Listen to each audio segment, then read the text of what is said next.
रब इश्रह ली सदरी व यस्सिर ली अमरी वहलुल उक़दतम मिन लिसानी यफ़क़हू क़ौली। अस्सलाम वालेकुम, डॉक्टर सनिया Bashir here, consultant diabetologist and CEO of diabetes टेलीकेयर। कैसे हैं आप सब लोग? उम्मीद है मुख्तलिफ इन्फॉर्मेटिव वीडियोस जो आप लोगों के सामने लाई जा रही हैं, फेसबुक, यूट्यूब, हर जगह पे, इंस्टाग्राम पे, हर जगह पे वीडियोस अपलोड की जा रही हैं ताकि ज़्यादा से ज़्यादा डायबिटिक पेशेंट की रहनुमाई हो सके और उनको आगाही हासिल हो सके। आज जिस टॉपिक पे मैं बात करने जा रही हूँ वो है हज के बारे में। हमारे वो तमाम फॉलोअर्स, हमारे वो तमाम सुनने वाले जो इस वक्त हज की सआदत हासिल करने के लिए बिल्कुल तैयार हैं और उन खुश नसीबों में उनका नाम शामिल हो चुका है कि जो हज की सआदत हासिल करने जा रहे हैं। तो आज हम उन लोगों के लिए कुछ इन्फॉर्मेटिव वीडियो लेकर आए हैं कि एक डायबिटिक पेशेंट अगर हज की सआदत हासिल करने जाए तो उसको मेडिकली, वैसे तो अगर हम कहें कि चूंकि ज़ाहिर है अल्लाह ताला इस दर पे बुलाते हैं तो बहुत सारी बीमारियां, बहुत सारी चीज़ें जो हैं वो इंसान भूल जाता है, बहुत सारी तकलीफ़ें इंसान भूल जाता है। लेकिन इस बात को भी हम डिनाई नहीं कर सकते कि एक मेडिकल इशू जब एक इंसान की ज़िंदगी में होता है, क्रॉनिक डिजीज़ जो उसके साथ होती है, अगर वो उसको सही तरीके से मैनेज करेगा तो डेफिनेटली वो और अच्छे तरीके से अपने हज के सफ़र को बेहतर से बेहतरीन बना सकेगा, अपनी सेहत को बहुत अच्छे तरीके से लेके चल सकेगा। तो इंशाल्लाह ताला इस वीडियो में इस बात पे डिटेल में बात होगी। थोड़ा सा आपके टाइम रिक्वायरमेंट है ताकि मैं एक ही वीडियो में काफ़ी चीज़ें इंशाल्लाह ताला कवर करूँगी, क्योंकि हज की फ़्लाइटें स्टार्ट हो चुकी हैं, अब मज़ीद टाइम नहीं है। तो हम चाहते हैं कि ज़्यादा से ज़्यादा बातें जो हैं वो कवर हो सकें ताकि जो हज पे अनकरीब जाने वाले हैं उनके लिए कुछ फ़ायदा हो सके। तो सबसे पहले तो हम ये जिक्र करें कि एक जो डायबिटिक पेशेंट है या प्री डायबिटिक पेशेंट है, उसको हज के दौरान जो चेंजेस आ रही होती हैं इंसान के लाइफस्टाइल में, इंसान के सोने उठने की रूटीन में, वो क्या क्या चेंजेस होती हैं। डेफिनेटली अगर हम सफ़र के शुरू की बात करें तो जाहिर है कि आपके खाने पीने की रूटीन में चेंजेस आती हैं। फिर जब आप वहाँ पहुँचते हैं तो नींद में आपकी चेंजेस आती हैं। इसके बाद जब आप मक्के और मदीने, जब हज के दिनों से पहले या हज के दिनों के दौरान भी अगर आप वहाँ पर इबादत कर रहे हैं, ज़ाहिर अल्लाह ताला सबको ये सादत नसीब करे, तो इबादत करते हैं, एक जगह से दूसरी जगह चलना बहुत ज़्यादा होता है। उम्रे की अदायगी के दौरान तवाफ़ का एक रुकन जो है वो अदा करना, फिर सही में बहुत ज़्यादा चलना, तो इन तमाम चीज़ों की वजह से जो डायबिटिक पेशेंट फेस करता है वो बाज़ औक़ात शुगर्स का बहुत ज़्यादा बढ़ जाना है, बाज़ औक़ात शुगर का बहुत ज़्यादा कम हो जाना है। चूँकि एक इंसान स्ट्रगल कर रहा होता है तो उसमें बाज़ औक़ात बहुत सारे डायबिटिक पेशेंट जिनकी शुगर्स कंट्रोल नहीं होती उनको पैरों के मसाइल हो जाते हैं। चौथी चीज़ जो फेस करता है, चूँकि ज़ाहिर है वहाँ पर एक पूरी दुनिया से आए हुए मुसलमान होते हैं तो एक रश होता है, एक लोगों से बहुत जो गैप है वो बहुत कम हो जाता है और बहुत क्लोज इंटरेक्शन होती है, जिसकी वजह से spreading of the infection among diabetic patient is very high. यानी कि एक ऑलरेडी डायबिटिक पेशेंट है, उसका इम्यून सिस्टम कॉम्प्रोमाइज्ड होता है, तो उसकी वजह से डायबिटिक पेशेंट में ये भी चांसेस होते हैं कि उनके अंदर इन्फेक्शन स्प्रेड हो जाए। अगेन वही वाली बात है कि जो चैलेंजेस हैं अगर मैं उनको समराइज़ करूं तो शुगर का बढ़ जाना, शुगर का कम हो जाना, इन्फेक्शंस का ज़्यादा हो जाना, और चौथी बात यही आती है कि आपकी इरेगुलरिटी ऑफ द स्लीप है उसका इफेक्ट होना। चौथी चीज़ आपके पास आती है कि आपके ज़्यादा चलने की वजह से पैरों में मसाइल पैदा हो जाते हैं। अब हम वन बाय वन बहुत कोशिश करूँगी कि ब्रीफ बात करूँ लेकिन टू दी पॉइंट बात करूँ ताकि वो लोग जो हज पे जा रहे हैं उनको फ़ायदा हो सके। तो सबसे पहले जो हमने डिस्कस करना है वो हज पे जाने से पहले की तैयारी है, ताकि आने वाले चैलेंजेस को कोप अप करने की तैयारी पहले से की जा सके। तो तमाम हज पे जाने वाले ज़ायरीन से दरख्वास्त है कि अगर वो डायबिटिक हैं तो अपना एक हैंड बैग जो है वो पहले से प्रिपेयर करें, जिसमें आपके वो तमाम चीज़ें शामिल होंगी जो एक डायबिटिक पेशेंट को ऑन रिक्वायरमेंट या ऑन अर्जेंट बेसिस चाहिए हो सकती है। वो आपकी फ़्लाइट में, आपकी इबादत के दौरान, आप चाहे हरम शरीफ में एंटर होते हैं, चाहे आप हज के अरकान अदा कर रहे होते हैं, तो एक बैग आपके पास ज़रूर होना चाहिए जिसमें मौजूद आपका ग्लूकोमीटर, जिसमें मौजूद आपकी मेडिकेशंस, जिसमें मौजूद आपके इंसुलिन सप्लाइज, वो तमाम चीज़ें मौजूद होनी चाहिए। इसके अलावा आपके पास क्या मौजूद होना चाहिए, आपके पास अर्जेंटली अगर आपकी शुगर लो हो जाती है तो आपके पास ऐसा ड्राई आइटम होना चाहिए जो कि शुगर्स को बढ़ा सके, जिसमें ड्राई फ्रूट हो, खजूर हो, इसके अलावा आपके पास कोई टॉफ़ी या कैंडी जैसी चीज़ मौजूद हो, ताकि अर्जेंटली अगर आपकी शुगर 70 से नीचे हो जाती है या अगर आप एक बहुत अनकंट्रोल डायबिटिक होते हैं तो उनकी 80-90 पे भी उनकी तबीयत ख़राब होने लगती है। सिम्टोमेटिकली अगर हाइपोग्लाइसीमिया हो रहा है या अगर चेक करने पे 70 से नीचे है तो आपके पास कोई 1 से 2 टॉफ़ी खाई जा सकती हैं, कैंडी खाई जा सकती है। अगर आप चाहें तो वहाँ पर जब आप रोज़मर्रा की इबादत कर रहे होते हैं तो आप मिल्क का जो पैक होता है वो भी अपने बैग में डेली बेसिस पे रख सकते हैं, जिसका आपने 100 ml जो है वो लेके पी लेना है अगर आपकी शुगर कम होती है। इंसुलिन और मेडिकेशंस आपके पास जितने दिन का स्टे हो उससे डबल अमाउंट में आप लेके जाएंगे। ये आपके हैंड बैग में कुछ अमाउंट आपके हैंड बैग में होनी चाहिए और कुछ अमाउंट आपके मेन जो आपका लगेज है उसमें होनी चाहिए।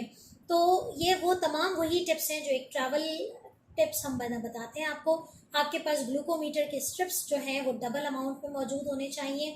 इसके अलावा आपके पास जो एक बहुत इंपॉर्टेंट चीज़ है वो ये होनी चाहिए कि आपके डॉक्टर की प्रिस्क्रिप्शन आपके पास होनी चाहिए।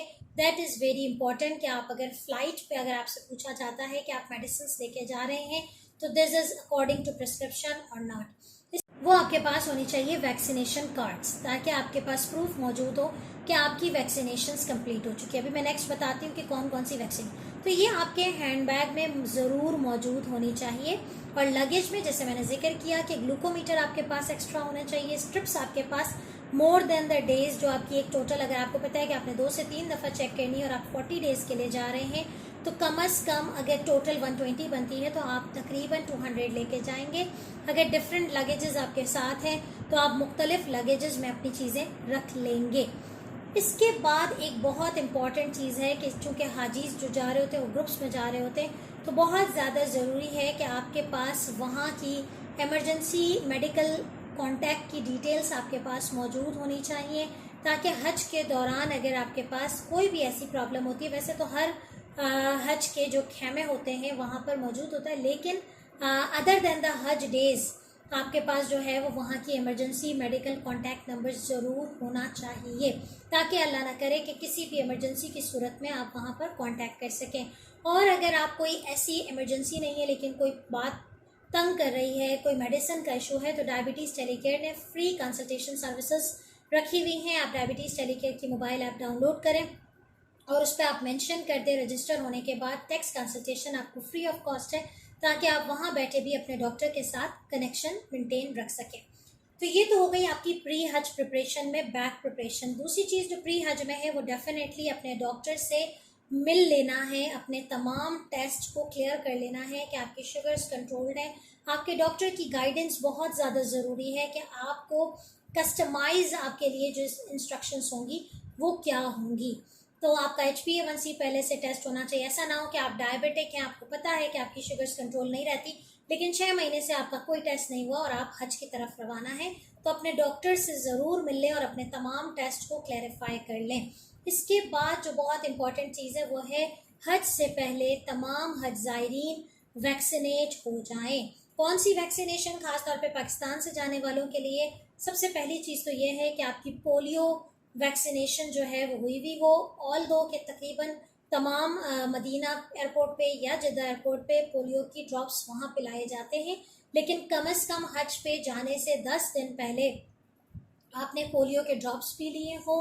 दूसरी चीज़ गर्दन तोड़ बुखार की वैक्सीनेशन होती है, जिसे मेनिंगोकोकल वैक्सीन कहा जाता है, मेनिंजाइटिस के लिए होती है। क्योंकि वहाँ पर रश ज़्यादा होता है तो ये मेनिंजाइटिस का स्प्रेड का चांस बहुत ज़्यादा होता है। तो कम से कम 3 साल पहले अगर आपकी वैक्सीनेशन हुई हुई हो या हज पे जाने से 10 दिन पहले, तो 3 years to 10 days before going to Hajj आपकी ये वैक्सीन मौजूद हो, वैक्सीनेशन हुई भी और उसका प्रूफ आपके पास मौजूद हो। इसके बाद यकीनन सब जानते हैं कि कोविड की वैक्सीन जो है वो लाजमी होनी चाहिए, 2 vaccination plus 1 booster. It is recommended in the हज पॉलिसी कि तमाम जो है वो हज ज़ायरीन वैक्सीनेट हो जाएं, लेकिन डायबिटिक पेशेंट्स के लिए ज़्यादा मैंडेटरी क्यों है? क्योंकि वो इम्यूनो कॉम्प्रोमाइज्ड होते हैं और उनकी इन्फेक्शन के चांसेस उनमें ज़्यादा होते हैं।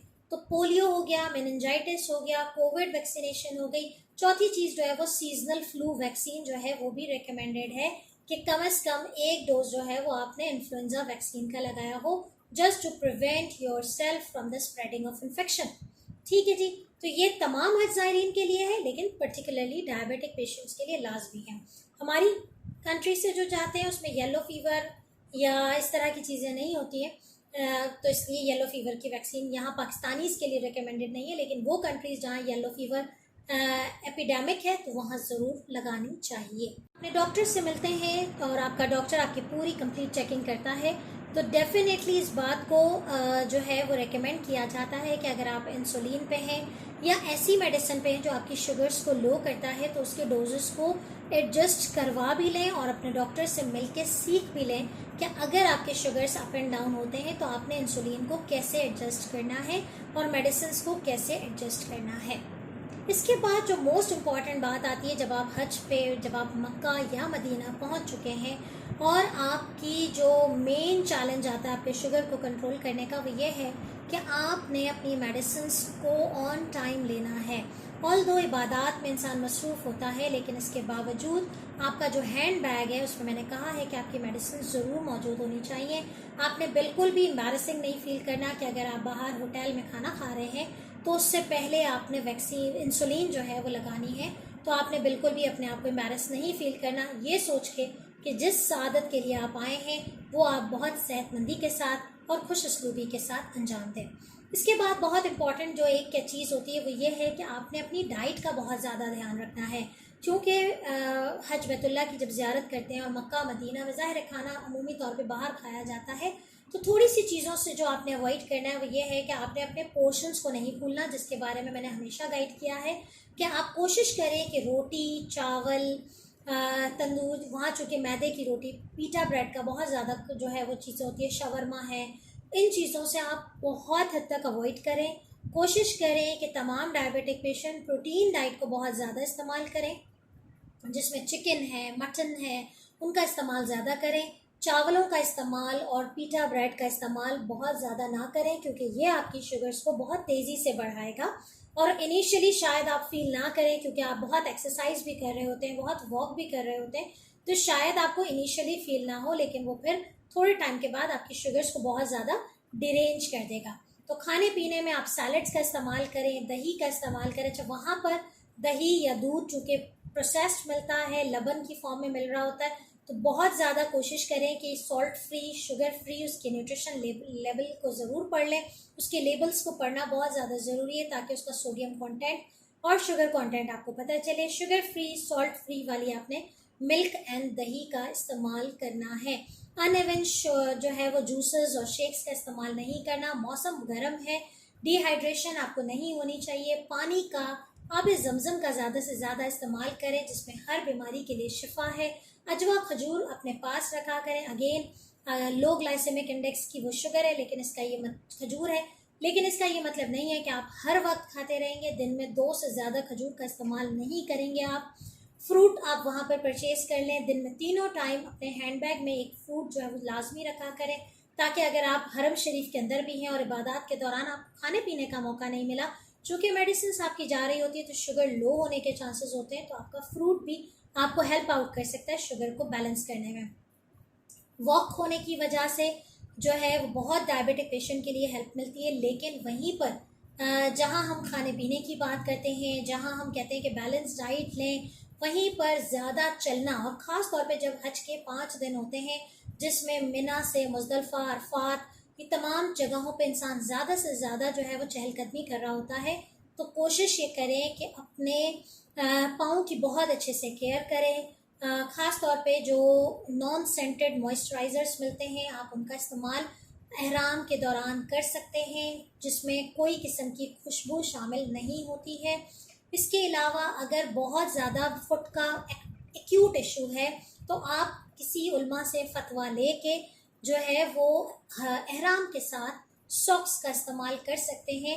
ऑल दो कि वो सिली हुई चीज़ है, लेकिन अगर आप मेडिकल प्रॉब्लम के साथ हैं तो आपके लिए रिकमेंडेड हो जाता है कि आप सॉक्स का इस्तेमाल करें जो कि सॉफ्ट हो, नॉन इलास्टिक हो, क्योंकि ज़्यादा चलने से पाँव में सूजन आ सकती है।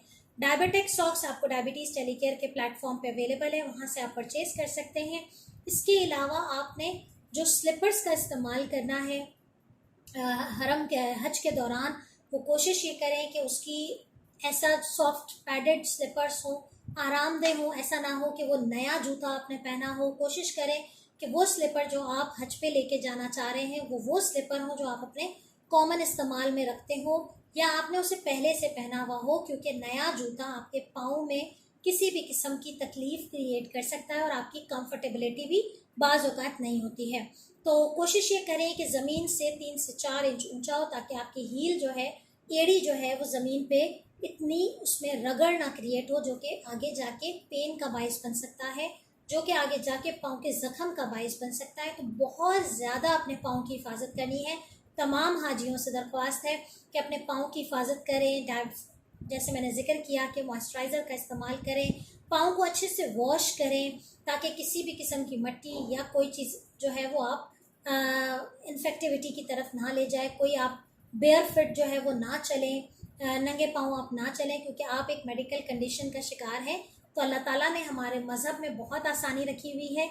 कोई ऐसी चीज़ नहीं है कि इंसान अपने आप पर जबर करके जो है वो इबादत करे, बहुत आसानी रखी हुई है। एक चीज़ याद रखिएगा, चूँकि उम्रे हज से बहुत टाइम पहले लोगों की फ़्लाइटें होती हैं और इस दौरान इबादत इंसान करता है। होटल से हरम तक का सफ़र चलना उससे पहले ही बहुत ज़्यादा हो जाता है। तो अगर आपके अंदर कोई अचानक से फुट सिम्टम्स क्रिएट हो, पाँव में बहुत ज़्यादा तकलीफ़ होना शुरू हो, तो रिकमेंडेड ये है कि आप, अगर आपकी एज भी ज़्यादा है, तो आप व्हील चेयर का इस्तेमाल करें इंस्टेड ऑफ कि आप अपने पाँव को, पैरों को मज़ीद तकलीफ़ दें। पाँव का खुश्क होना बहुत ज़रूरी है, पसीना ना हो। साफ़ टॉवल अपने साथ रखें ताकि आप पाँव की जो ये वाली चीज़ें हैं इसमें आप पसीना खुश्क कर सकें, क्योंकि अगर ये ज़्यादा देर तक मॉइस्ट रहेगा तो फंगल इन्फेक्शन के चांसेस हैं। हज के 5 दिन के लिए खुसूसी टिप्स यही हैं कि आप जो 5 दिन का बैग बनाएंगे उसमें तमाम मेडिकल प्रिस्क्रिप्शंस मौजूद हों, तमाम मेडिकल सप्लाईज़ मौजूद हों, तमाम जो है वो अपनी खाने पीने की आइटम जो कि अर्जेंटली और एमरजेंसी के तौर पे काम आएगी वो मौजूद हो आपके साथ। पानी का इस्तेमाल आप उन 5 दिनों में, चूँकि सन बहुत ज़्यादा होता है, धूप बहुत ज़्यादा होती है, गर्मी बहुत ज़्यादा होती है, पानी का इस्तेमाल रखेंगे। कोशिश करें कि अपने साथ वहाँ पर, चूँकि ज़ाहिर अब तो बहुत ज़्यादा मॉडर्नाइज हो गया, बहुत ज़्यादा फैसिलिटेशन होती है, तो लबन का इस्तेमाल आप कर सकते हैं। चाहें तो वहाँ लेमन वाटर का इस्तेमाल कर सकते हैं ताकि आप जो है वो अपने आप को हाइड्रेट रख सकें। एक कॉन्सेप्ट जो मैं अक्सर लोगों से सुनती हूँ कि हम यहाँ हज पे आए हैं, हम इबादत करने आए, हम खाने पीने नहीं आए। लेकिन देखें, आप डायबिटिक पेशेंट हैं, आपका एक मेडिकल इशू है, आपके अल्लाह ना करे कि अगर आप इन चीज़ों का ख्याल नहीं रखेंगे तो आपका हज भी और आपकी इबादत भी मुश्किल में हो सकती है। तो इसलिए हाइड्रेशन का ख्याल रखना है, पानी का इस्तेमाल, नींबू पानी का इस्तेमाल, लस्सी का इस्तेमाल आपने रखना है, फुट केयर की हिफाजत करनी है, मेडिसिन ऑन टाइम लेनी है, खाने पीने में बदपरहेज़ी नहीं करनी है। हाँ, वहाँ पर जो सालन मिलता है वो आप चिकन है, मटन है, उसकी ज़्यादा से ज़्यादा लेके खाया जा सकता है। वक्त ज़्यादा होने की वजह से अमूमन शुगर बढ़ने के चांसेस कम होते हैं, लेकिन अगर आपने अपनी मेडिसिन टाइम पे नहीं ली, आपने डिहाइड्रेशन का ख्याल नहीं रखा, तो definitely you will become at high risk for कि आपकी शुगर्स बढ़ जाए। तो इन चीज़ों का ख्याल रखिएगा। इंशाल्लाह ताला मुझे उम्मीद है कि तमाम हाजी से एक ही दुआ है, एक दरख्वास्त है कि हम सबको अपनी खास दुआ में याद रखिएगा और अपना बहुत ख्याल रखिएगा। अल्लाह हाफ़िज़। अल्लाहुम्मा लब्बैक लब्बैक ला शरीक लक लब्बैक इन्नल हम्द